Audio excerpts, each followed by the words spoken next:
have no mercy for those that come to disrupt the restoration of this struggle. We don't negotiate with anyone. We will never do that. Because when you do things like that, you encourage the same thing to be inside the government, and they will continue to do what they are doing. There's an added that says,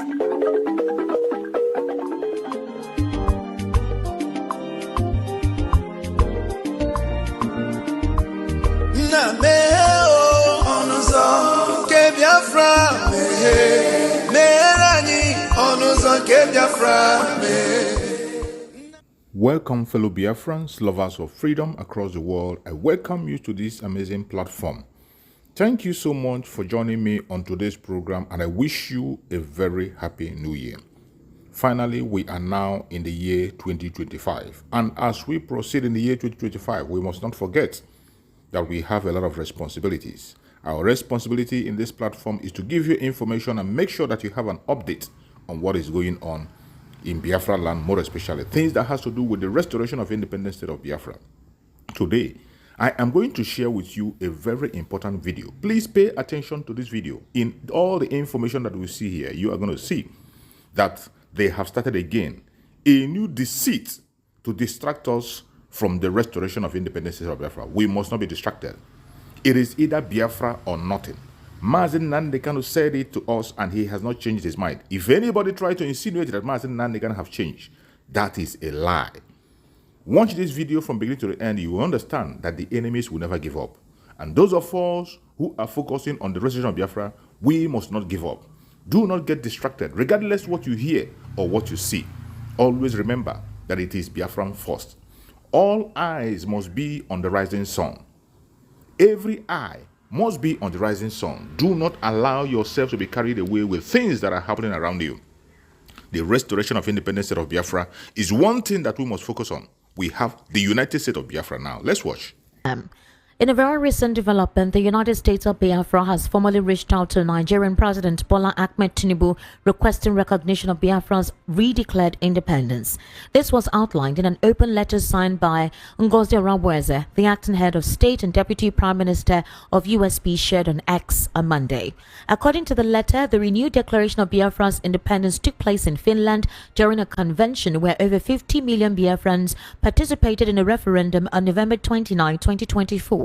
According to her, in line with the United Nations Convention on the Creation of States, consequently, Biafra called on the Nigerian government for a peaceful diplomatic relation for the benefit of both entities. She also disclosed further that the redeclaration of the Republic of Biafra, which took a significant event in Lahti, Finland, on the 29th, proclaimed the restoration of Biafra's 1967 independence and officially adopted its new name, the United States of Biafra.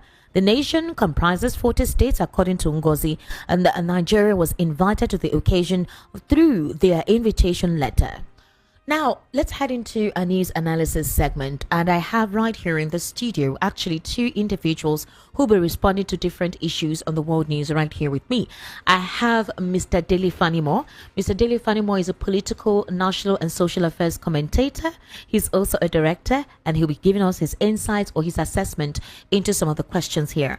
I also have my colleague, Chioma Innocent, as well. She has a purpose to serve this evening. She needs to give us exactly the fundamental or the foundation and the background story of the conflict in Ebonyi State. She's in the right place to help us respond to that particular question. Mr. Dele Fanimo, let's start off with Ngozi Oraweze of United States of Biafra asking the Nigerian government under President Bola Ahmed Tinubu to recognize Biafra as an independent nation and obviously extending a heartfelt welcome invitation to recognize them as a country. How do you see this situation? Is it comical to you? Is it something that can ever be realistic? What is the attainment for that invitation? Well, it is within their right to want to talk about an independent, Thank you. Country within Nigeria, and we have seen examples across the world where people will say, "I want to be on my own." We've seen how Yugoslavia became Czechs and Yugoslav. We've seen Ethiopia, Eritrea. We've seen many, And some were gotten, for instance, Southern Sudan broke away from Sudan. Okay. So, for me, if this is the route to go to make things work, why not? And if there is a consensus. Okay. But the only thing I abhor, and I'll continue to abhor, is when you bring violence into agitation. Okay, but you made reference to Sudan and South Sudan, but you Yes. saw the loss of lives that transpired in that process for South Sudan to, will I say, extricate itself from Sudan. Up till now, so that situation is ongoing. Okay, hold on. The Biafrans will say they've suffered bloodshed. In the 1967 war till 1970, they've gone through the process of humiliation, decapitation, isolation, annihilation, or whatnot, and they have been asking for their independence since they are a region that has not been recognized. When it comes to federal presence, they're least considered. When it comes to infrastructure and in developments that would come from the benefit of the government, they are usually considered the least, and they're asking that they no longer want to be part of the country. So now that they've gone to a foreign land, established a country, I don't know if it's possible to do that, they are extending an invitation letter to the president to recognize them as an independent nation. Will they be recognized as an independent nation outside Nigeria or within Nigeria? It's not going to work that way. And whatever they have done is laughable, I must tell you. You see, when you want to... What do you think is laughable? The invitation letter or the request for them to be recognized as an independent nation? What they are just starting, Odua Republic has started more than 7 years ago. Okay. You have to give notice, you have to file papers, documents to... I think it's non-recognized nation. I don't know, forgotten the name. That can you speak louder? Professor Akitoye, Banji Akitoye, and Onitiri, and the rest of them subscribed to. And at the point, Odua Republic was recognized by them, and it's just a step towards attaining the Odua Republic. And all along, you will notice that Odua Republic agitators, except when Igboho started his trouble, never, ever tried being violent. And the few times they showed some level of violence, you see, it was the Yoruba people that dealt with them, not an outsider. They went to the government, the state assembly complex on a Saturday where there was no workers, there were no legislative aides or even legislators. All right, but in this case, this open letter is basically what you would call a situation where the Biafran government in exile, being established in Finland, is extending a peaceful diplomatic will I say letter or invitation to the president of Nigeria for the benefit of both entities. So the question now is, they've written this open letter. Will the government of Nigeria recognize it? That's one. Two, have they been conscripted, to be known internationally as a country on their own? They've been writing, filing letters to be recognized. I think the last time at the United Nations, that was one of the things that Simon Ekpa wanted to do, but he said that the Nigerian government had gone there to debunk and say that that plea should not be listened to. So how are we sure that this open letter will be seen by the president, who is not in support of the extrication of the Biafran government or the Southeasterners wanting to have a nation of their own, when they see them as part of Nigeria? How is the president going to react to this open letter, or do you think he may not even pay any attention to it? You see, you can't from here understand and be able to accurately read the mindset of the president on some of these issues. You understand? Even as a sitting president, Obasanjo then dealt with Gani Adams. You understand? Because no president will want a section of the country to secede while he's ruling. And he would rather dialogue with them. And I'm sure that if these people are open to dialogue... That's basically what it is. She's calling that is basically for a peaceful diplomatic relation. And that's why she's extending the open letter. But then the question you ask yourself is, which passports are these people holding? Oh, I think they created a passport design the last time. Was it recognized? Oh, the Republic had done that many years ago, but it was never recognized. They hosted a flag that was never recognized. Even as close as ECOWAS in the sub-region here, nobody has recognized. And these people that are agitating for Biafra, okay, are always traveling with the green passport, Nigerian passport. Okay, which is the ECOWAS passport, right? Yes. Okay. You know, when you have things like this, then it negates the principle of saying no. It negates the principle of saying no? That I want my country. Okay. If you say, okay, some people from this part of the country are still holding sway as ministers, as head of MDAs, as security chief. So everything has to be with in the realm of dialogue, okay, and not forceful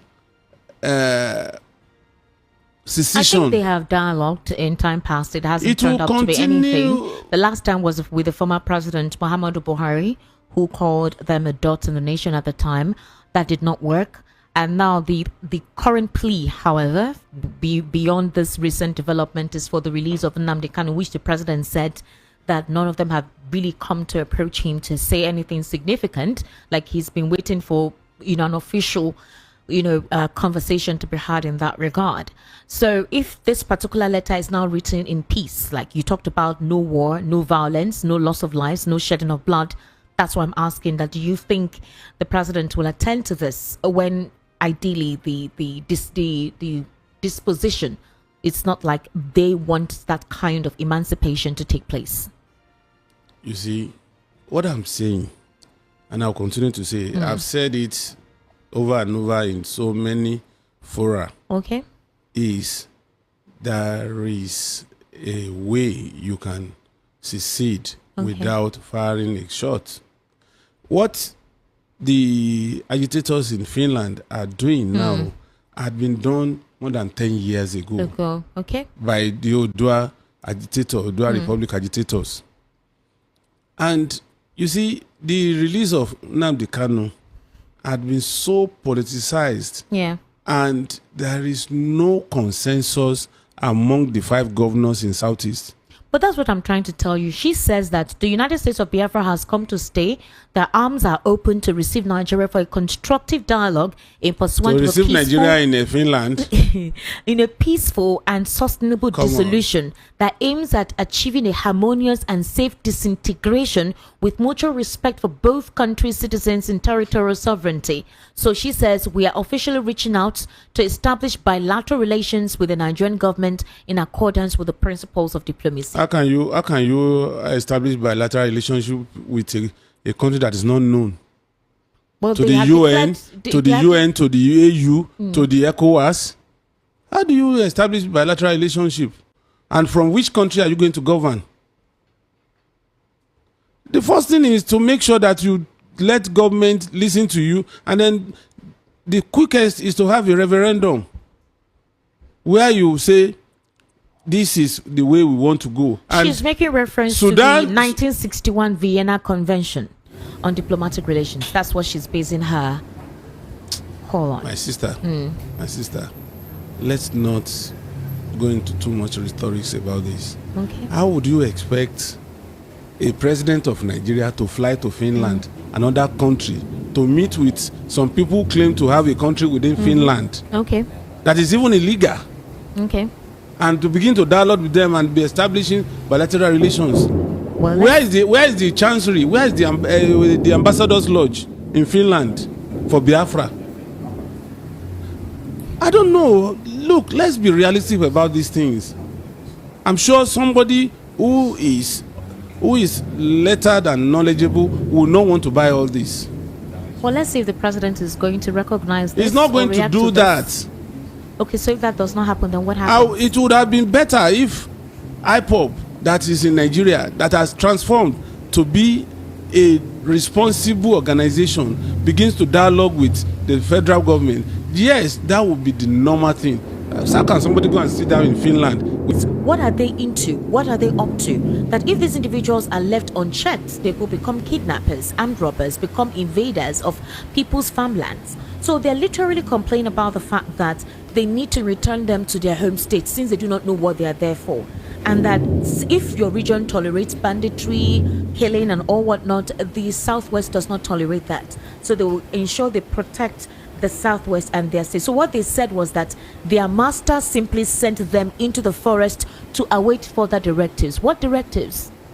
See, let me tell you, it is balderdash for somebody to say you left your home state, packed your bags, took along with you machete, and you traveled more than 24 hours. You don't think that they were hypnotized?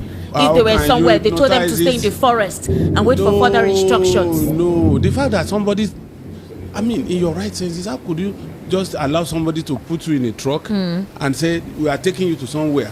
You won't ask any question, and then they will dump you there, and you continue to live, and who fits them there? You see, if you investigate properly, you would be surprised to know that those guys were brought for mining purpose.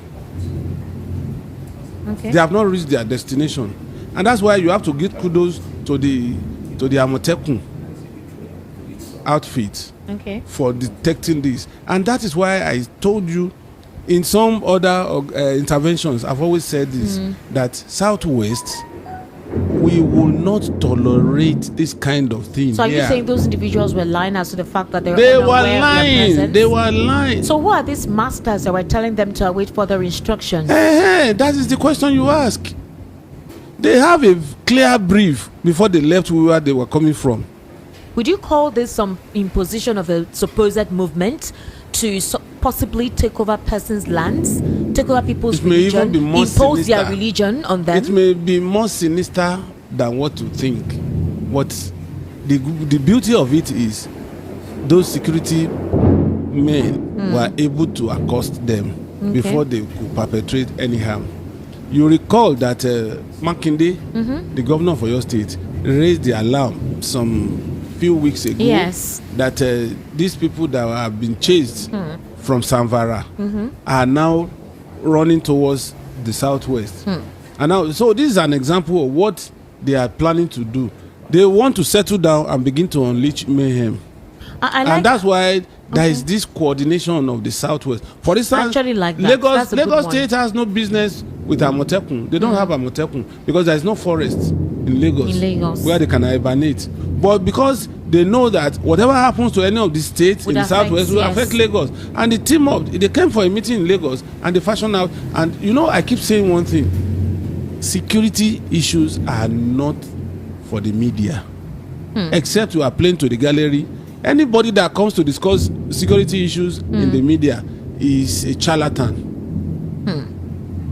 All right. So I would say that the fact that your Amotekun Corps have become active in the Southwest state, I think they've always been active. But what would you talk about the incessant ritual killings? It's become a prevailing menace, not just in the Southwest, across. I don't understand. There's an increment in killings, beheading, macheteing. It's a terrible situation.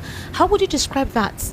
You see, that culture, that immoral culture. The issue of insecurity, ritual killing has always been here with us, but it is just the fact that we now have tools to disseminate some of this information. So you're saying that from time immemorial, before we got social media, it has always been a practice. I can give you an example. As early as the 50s, I think 40s or 50s, there was a traditional ruler that used a baby for ritual, and the police detected, and he was condemned to death and he was hung. You know, so for you to now imagine at that time a old traditional ruler using a baby for ritual, and unfortunately some of these people, they are misguided to believe that you have to kill your fellow human being to make money. It's really bad. Whereas we have not seen any Elon Musk. The We have not seen Warren recent Buffett one is in of a Nigeria. young man from, I think, Kwara City, Lorry, who macheted a woman that he got through Facebook, kept all her body parts in alcohol with the blood and everything, and they asked, he's actually known as an alpha or something, and they saw 13 pairs of female footwear in his house and a couple of other trinkets, that belong to these females. So it's not like this thing is obviously it's not a first. He's not a first timer. No, so when they are tracking and questioning these people, how do they? Why is a questioner asked? Who is your client? Obviously, people buy from them.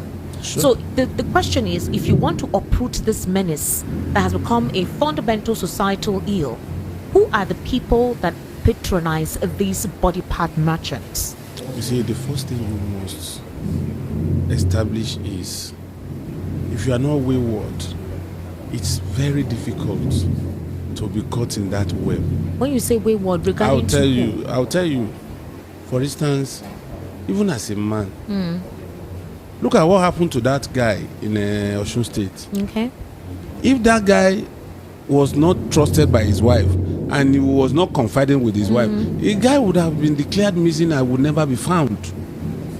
But because every step of the way, right from the day he entered Ile-Ife to the point of the hotel, to the point of the room, he was communicating with the wife. That was why the wife insisted that this was the last point my husband said he was in this hotel and he came for this purpose. You're referring to the man who supposedly has been given a death injunction, the owner of the Death hotel. sentence, Death yes. sentence, okay.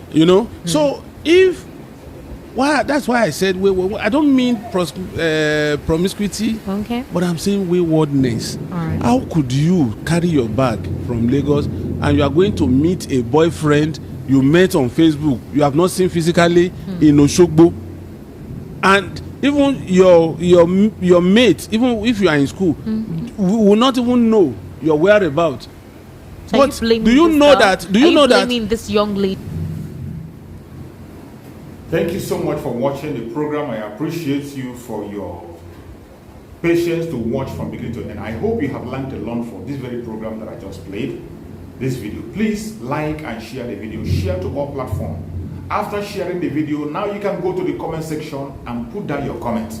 Whatever suggestions, contributions you have to make, what you think about the video I just played, go to the comment section and put your comment. I will go to the comment section and I bet you I am learning a lot from there, and you can equally learn from there. Let us share our experience on that comment section. Thank you so much and stay blessed.